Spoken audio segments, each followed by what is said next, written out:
Hey guys, and welcome to Ricky Reviews. Today we're going to be looking at 3 top tier phones, but this is not going to be that typical best phones ever video. In this video, we'll be checking out some of the latest phones from some of the major brands in the tech industry, and I'll be leaving the listing or ranking to you, so you can tell me which phone is your favorite, and you can tell me where you would like to see what phone if you were asked to rank them. Tell me how you have done this and why you think that's correct in the comment section below. And in this video, we'll also be looking at why one of the phones on this list is way more expensive than the other two, and whether it's worth it or not. Okay, so let's get straight into it. First, we're going to be looking at the Samsung S21 Ultra 5G. Now, the phones in this S21 series are part of the phones that really useless the S20 series, basically by providing more at a cheaper price and therefore making all phones in Samsung S20 series seem useless.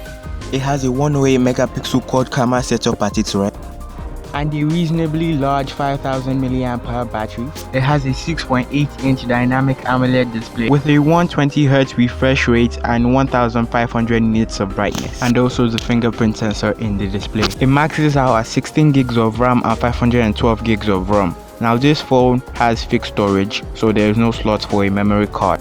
It runs on Android 11 with One UI 3.1 slapped over it, and is powered by the Exynos 2100 chipset, at least in this region. So now, looking at this, I know what you might be thinking. Oh, fantastic specs and everything. Well, until you hear the price. But the price isn't really what bothers me about the phones in this series. As you go down the series from the S21 Ultra to the S21, the specs reduce by a seriously significant margin, and the price reduction isn't really that significant considering the times we're in.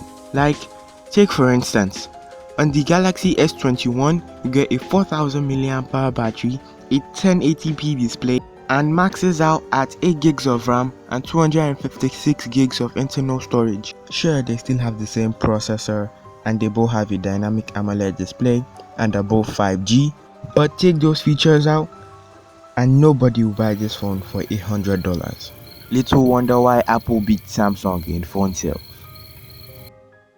Now, the second phone we're going to be looking at is the iPhone 12 Pro. You get stainless steel on the sides and a ceramic shield on the front. And of course, this phone is 5G. You get a 5nm A14 Bionic chip, the most exciting thing about this phone to me. We have a triple camera setup on the rear of this phone, and I don't think we need to go into the specs of the cameras, because no matter what it says, the iPhone camera is going to be good, and even better on the 12 Pro Max, cause that is one of their major selling points, and basically the only reason why some people buy the phone. It also has a LiDAR scanner back there for better portrait shots. The iPhone 12 Pro has a... Wait, what? No, how much is this phone again? Oh no. Oh, okay. That is seriously the battery life, 3687 mAh. Now, when it comes to the phones in this iPhone 12 series, we have a totally different situation from that of the Samsung S21 series. Here, the specs don't differ by that much. They barely don't differ at all. And I'm not the only one that feels that way, as ASBYT agrees. He actually did a video on this, and I'll be linking that in the description below, so you can check that out and see exactly what I am talking about.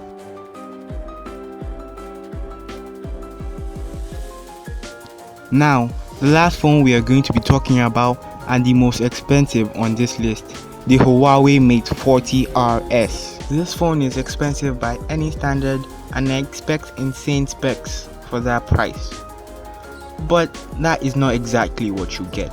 Sure, you get a big high resolution screen. You get 5 flagship cameras on the back and 2 on the front, which on paper don't look good as they actually are. You get the Kirin 9000 processor combined with 12 gigs of RAM and 5G. You get a good 4400 mAh battery with insane 66 watts wired fast charging and 50 watts wireless fast charging, dual speakers, and most importantly, of course, using a phone designed by Porsche.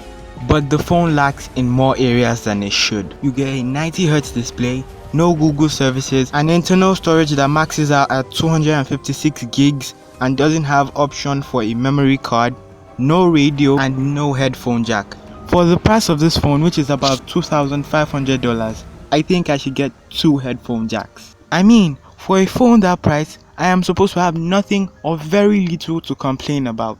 But at least this year the phone looks better than its predecessor with the pill cutout instead of this. So we have come to the end of this video, and as I said in the beginning, I'll be leaving the ranking to you. So you get to tell me which phone you want to see at the number 1, 2 and 3 spot in the comment section below. And if you also enjoyed this video, please do subscribe to my channel and like this video. Thank you. It's Rookie signing out.